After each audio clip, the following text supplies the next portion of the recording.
Hi guys, welcome to another tutorial. Now I'm going to teach you a cool intro to Trouble by the Chosen on The Chosen.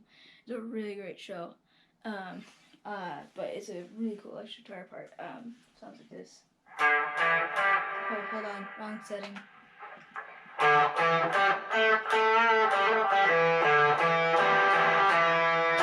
So, really, if you're a bass guy, you know the fret by the note. So let's see, it's D, E, G, and A, and then just bang the A.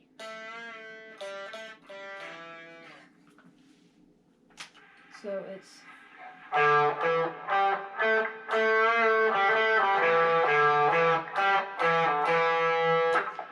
and if you're a guitar guy who bass on the frets, it's just the 3rd and 5th fret along the A and the D strings. Kind of walk down, walk up thing. So, and I'll have tabs running as I play the playthrough.